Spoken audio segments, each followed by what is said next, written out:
জিবরাইল তুমি দেরি করো না, বিলম্ব করো না, নবীর কাছে চলে যাও, দ্রুত নবীর কাছে গিয়ে সূরা লাহাব নাজিল করে দিয়ে আসো। সুবহানাল্লাহ।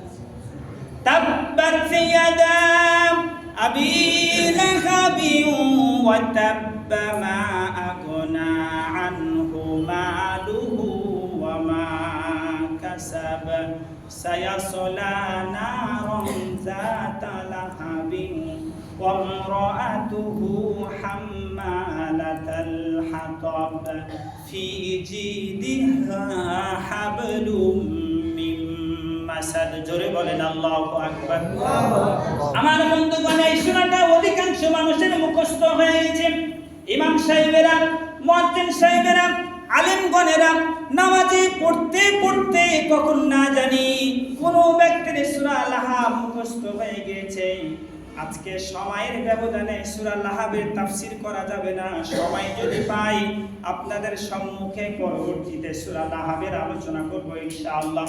আমার বন্ধুগণ, নবীর প্রতি এই সূরাটা নাজিল করে দিয়ে বললেন তাব্বাত ইয়াদা আবি লাহাবি ওয়া তাব্ব। আবু লাহাব নবীর প্রতি ধ্বংসের কথা যেমন বলেছে, বদদুয়া করেছে, রব্বুল আলামিন নবীকে জানাইয়া দিয়া বললেন তুমি বলে দাও তাব্বাত ইয়াদা আবি লাহাব, আবু লাহাব নিজে ধ্বংস হোক এবং আবু লাহাবের দুই হাতও ধ্বংস হোক। বলেন নাউজুবিল্লাহ। আমার বন্ধুগণ, আবু লাহাব শুধু জবান দিয়ে বলেছিল রাসূলকে তুমি ধ্বংস হও, কিন্তু রব্বুল আলামিন আর রাহিকুল মাহতুমের 152 নাম্বার পৃষ্ঠার ভিতরে বলছেন দুই হাতের কথা কেন রব্বুল আলামিন বললেন তুমি ধ্বংস হও। এই কথাটা আবু লাহাব বলেছিল, সাথে সাথে একটা পাথর দুই হাত দিয়ে তুলেছিল রাসূলকে মারার জন্য। দুই হাত, কয় হাত? দুই হাত দিয়ে একটা পাথর তুলেছিল রাসূলকে মারার জন্য। এই দুই হাতের দ্বারা যে পাথরটি তুলেছিল রাসূলকে মারার জন্য রব্বুল আলামিন সহ্য করতে পারেন নাই। এই কারণে রব্বুল আলামিন বললেন তুমি নিজে ধ্বংস হও এবং তোমার দুই হাতও ধ্বংস হয়ে যাও। রব্বুল আলামিন ইসলামের সুশীতল ছায়া আজকে আপনি আমি পেয়েছি। নবীকে কি পরিমাণে নির্যাতন করা হয়েছে, কি পরিমাণে নিপীড়ন করা হয়েছে, কি পরিমাণে অত্যাচার করা হয়েছে আর একটু শুনে যান। আমাদের সমাজের মহল্লার মানুষেরা যদি মরে যায় তাহলে আমরা কিন্তু শোকাহত সবাই। কথা বলেন ঠিক কিনা? এই যে আমাদের দেশ নেত্রী বেগম খালেদা জিয়া 30শে ডিসেম্বর মারা গিয়েছে, ওনার জন্য পুরা দেশবাসী 3 দিন শোকাহত ছুটি। কথা বলেন ঠিক কিনা? কথা বলেন। আমার বন্ধুগণ, আমাদের পরিবারের মানুষ, মহল্লার মানুষ যদি মারা যায় আমরা কিন্তু শোকাহত হয়ে যাই, কিন্তু মুহাম্মাদুর রাসূলুল্লাহ সাল্লাল্লাহু আলাইহি ওয়াসাল্লামের দ্বিতীয় পুত্রের নাম হচ্ছে আব্দুল্লাহ, তার উপাধি নাম হচ্ছে তাইয়্যব এবং তাহের। নবী মুহাম্মাদের দ্বিতীয় পুত্র যখন দুনিয়া থেকে মারা গেলেন, দুনিয়া থেকে যখন চলে গেলেন, দুনিয়া থেকে মারা যাওয়ার খবরটি যখন আবু লাহাবের নিকটে যখন পড়ে গেল, আবু লাহাবের কানে যখন মৃত্যুর কথাটা যখন চলে গেল, আবু লাহাব পুরা মক্কা নগরীতে মানুষের আনাচে কানাচে, অলিতে গলিতে, মানুষের বাড়িতে গিয়ে গিয়ে এত আনন্দ আর এত উল্লাস আর একটা কথা বলেছিল, নবী আজ থেকে লেজ কাটা নির্বংশ। বলেন নাউজুবিল্লাহ। কে বলেছিল? আবু লাহাব। আবু লাহাব বলেছিল নবীর 2টি পুত্রের মধ্যে কোন পুত্রই দুনিয়া থেকে বেঁচে নাই, দুনিয়া থেকে চলে গেছে, তার মানে নবী হলো লেজ কাটা নির্বংশ। নবীকে যখন আবু লাহাব বললেন তখন রব্বুল আলামিন জিবরাইলকে বললেন জিবরাইল রে, আমার দোস্তকে আবু লাহাব লেজ কাটা নির্বংশ বলেছে, আমি রব্বুল আলামিন আরশ আজিমে কেমনে সহ্য করি রে। জিবরাইল দেরি করিস না, যা আমার নবীর কাছে যা, আমার নবীকে গিয়ে জানিয়ে দে, নবী গো তুমি দুঃখিত হয়ো না, কষ্ট পেও না, চিন্তা করো না, নবীর প্রতি যা, নবীর প্রতি গিয়ে সূরা কাউসার নাজিল করে দিয়াই। বলেন সুবহানাল্লাহ।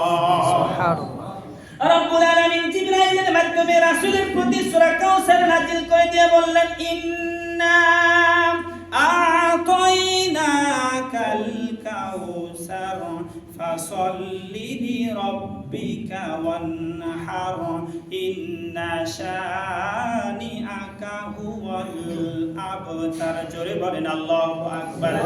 আমার বন্ধুগণ, এই সূরা কাউসার কুরআনুল কারীমের মধ্যে সবচাইতে ছোট্ট সূরা। এই সূরাটা নবীর প্রতি নাজিল করে দিয়ে বললেন, হে দোস্ত, তুমি আবু লাহাব তোমাকে লেজ কাটা নির্বংশ বলেছে, তুমি মন খারাপ করো না, তুমি দুঃখিত হও না, আমি আল্লাহ তাআলা তোমাকে নিশ্চয় কাউসার দান করে দিলাম। একটু সুবহানাল্লাহ বলেন জোরে। সম্মানিত উপস্থিতি, আবু লাহাব এত পরিমাণে নবীর প্রতি নির্যাতন করেছিলেন, নিপীড়ন করেছিলেন। এক সময় একেবারে শেষ আলোচনার দিকে নিয়ে যায়, আপনাদেরকে শেষ মুহূর্তের দিকে নিয়ে যায়। আবু লাহাব নবীর প্রতি এত পরিমাণে অত্যাচার করেছিল, এত পরিমাণ নির্যাতন নিপীড়ন করেছিল। রব্বুল আলামিনের ইলমে যখন ধাক্কা দিল, নবীর ইলমে যখন কথাগুলো তখন জানিয়ে দিল, রব্বুল আলামিন বললেন জিবরাইল, আবু লাহাবকে বেশি দিন দুনিয়ায় থাকতে দেওয়া যাবে কথা বলেন না। আজরাইলকে ডাকছেন, আজরাইল, আবু লাহাব আমার দোস্তের প্রতি প্রচুর পরিমাণে অত্যাচার করেছে, বেশি দিন দুনিয়াতে নাকি রাখা যাবে না, দুনিয়া থেকে উঠে নিয়ে আসুন। রব্বুল আলামিন একদিন, দুই দিন, তিন দিন, বদরের যুদ্ধের 7 দিন পর, বদরের যুদ্ধের কয়দিন পর? 7 দিন পর। বদরের যুদ্ধের 7 দিন পর হঠাৎ আবু লাহাবের গলায় প্লেগের রোগা দেখা দেয়। প্লেগের ফোড়া। কিসের ফোড়া? প্লেগের একটা ফোড়া ছিল না? কিছুদিন আগে আমাদের একটা করোনা ভাইরাস ছিল না? এই করোনা ভাইরাসে কোনো পরিবারের সদস্যকে যদি হইতো তাহলে বাড়িতে রাখতো? কথা বলেন, বাড়িতে রাখতো? আমি 5 মিনিট সময় আপনারা দিলে আমি একবার শেষ করে দেবো ইনশাআল্লাহ। দিবেন তো ইনশাআল্লাহ? সম্মানিত উপস্থিতি, আবু লাহাবের এক সময় গলাতে একটা প্লেগের ফোড়া দেখা দিল। সেটা বদরের যুদ্ধের 7 দিন পর। এই ফোড়াটা যখন তার গলায় যখন দেখা দিল, এই গলাটা আস্তে আস্তে আস্তে আস্তে বড় হয়। আস্তে আস্তে কি হয়? বড় হয়। যত বড় হয় তত দুর্গন্ধ, আর তত দুর্গন্ধ পরিবারে, এলাকায়, মহল্লায় ছড়িয়ে পড়ে। কোনো পরিবারের কোনো সদস্যের যদি দুর্গন্ধ যদি পরিবারে ছড়িয়ে পড়ে, ওই ব্যক্তিকে আর বাড়িতে রাখে। রব্বুল আলামিন বললেন, আজরাইল, আবু লাহাব আমার দোস্তকে কি পরিমাণে কষ্ট দিয়েছে রে, আমি আবু লাহাবকে কেমন করে সুন্দরভাবে তার জীবনটা দুনিয়া থেকে নিয়ে আসবো। না না না না আজরাইল, আমি আবু লাহাবকে অতি যন্ত্রণা, অতি কষ্ট, অতি লাঞ্ছনা দিয়ে তাকে দুনিয়া থেকে আমি আনবো।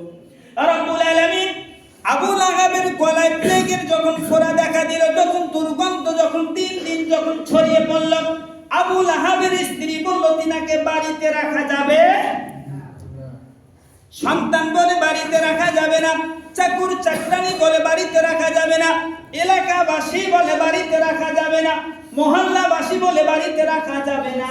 কোথায় তা বলে রাখতে হবে? যেখানে নির্জন নির্ভূমি, যেখানে কোনো মানুষের আনাগোনা নাই, সেখানে আবু লাহাবকে ফেলে দিয়ে, সবাই বলেন ফেলে দিয়ে। আমার বন্ধুগণ, আবু লাহাবকে এক সময় বাড়ি থেকে নির্জন মরুভূমিতে ফেলে রাখা আসা হলো। সেখানে কোনো যত্ন নাই, সেখানে কোনো সেবা নাই, যেখানে কোনো মানুষের আনাগোনা নাই, সেখানে কোনো ওষুধ নাই, কোনো পানি নাই, কোনো খাবার নাই। রব্বুল আলামিন আবু লাহাবের এক সময় কষ্ট দিতে দিতে রব্বুল আলামিন এক সময় ওনাকে দুনিয়া থেকে বিদায় নিলেন, জানটা কবজ করলেন। জানটা যখন কবজ করল, মরুভূমিতে ফেলে রাখা আসা হয়েছিল, এলাকাতে যখন আস্তে আস্তে যখন দুর্গন্ধ ছড়িয়ে পড়ল, ওই আবু লাহাবের স্ত্রী চাকর চাকরানীদেরকে বলল, যা যা যা যা, মাটি খুঁড়ে দিয়ে পায়ের ভিতরে খেজুরের রশি বেঁধে মাটির গর্তে তিনাকে ফেলে দিয়া। আমার বসন্তপুর বাসী, তিলিবাড়ি বাসী, আপনাদেরকে বলতে চাই, কোরআনের বিরোধী যারা করবেন, রাসূলের বিরোধী যারা করবেন, মসজিদ মাদ্রাসার বিরোধী যারা করবেন, মৃত্যুর সময় এত পরিমাণে রব্বুল আলামিন আপনাকে কষ্ট দিয়ে দুনিয়া থেকে বিদায় নিবে, পরিবারের আত্মীয় স্বজনের মাটি দেওয়ার সময় একচুল মাটি খুঁজে পাওয়া যাবে না। কথা বলেন ঠিক কিনা? আমার বন্ধুগণ, দুনিয়াতে যতদিন জীবিত থাকবেন ইসলামের পক্ষে থাকবেন ইনশাআল্লাহ। থাকবেন তো ইনশাআল্লাহ? রব্বুল আলামিন আমাদেরকে দুনিয়ায় যতদিন বেঁচে রাখবে, মানুষের সাথে, পরিবারের সাথে, সকলের সাথে আমরা একত্রিত হয়ে থাকবো ইনশাআল্লাহ। রব্বুল আলামিন যখন ইসলামের দাওয়াত যখন সমাজে যখন শুরু করলেন, রব্বুল আলামিনের প্রতি সর্বপ্রথম আল্লাহ তাআলা কোরআন আয়াত নাজিল করে দিয়ে বললেন, রাসূল সর্বপ্রথম তোমার পরিবারের আত্মীয় স্বজনকে ইসলামের দাওয়াত দাও। সর্বপ্রথম কাকে বলেন তো? পরিবার। সর্বপ্রথম তোমার পরিবার, অর্থাৎ ওনার পরিবারের সর্বপ্রথম ছেলে ফুফু, সুফিয়া ওনার নাম। ফুফির নাম কি? সুফিয়া। রব্বুল আলামিন বললেন, হে আমার রাসূল, ইসলামের দাওয়াত, কোরআনের দাওয়াত, ঈমানের দাওয়াত সর্বপ্রথম তোমার পরিবারকে আগে দাও। কিন্তু আমরা তো উল্টোটা করি, আমরা পরিবারের স্ত্রীকে ঈমানের দাওয়াত দিই না, কি সন্তানদেরকে নামাজের কথা বলি না, আমার বাবাকে নামাজের কথা বলি না, মাকে নামাজের কথা বলি না, কিন্তু দোকানে বসে অন্যজনকে ঠিকই বলে কেন নামাজে গেলি না? কথা বলেন ঠিক কিনা? আমার বন্ধুগণ, আগে স্ত্রীকে ঈমানের দাওয়াত দেন, কালিমার দাওয়াত দেন, বাবাকে কালিমার দাওয়াত দেন, নামাজের দাওয়াত দেন, মাকে কালিমার দাওয়াত দেন, নামাজের দাওয়াত দেন। পরিবারকে যখন ইসলামের সুশীতলে যখন অংশগ্রহণ করাইয়া দিতে পারবেন, প্রতিবেশীতে ছড়িয়ে পড়েন, মহল্লায় ছড়িয়ে পড়েন, আত্মীয় স্বজনকে দাওয়াত দেওয়া শুরু করেন, রব্বুল আলামিন আমাদেরকে যেন ঈমানের পথে সকল কি কবুল করুক। আমরা সকলে বলি আমিন। আখির দাওয়ানা আলহামদুলিল্লাহি রাব্বিল আলামিন।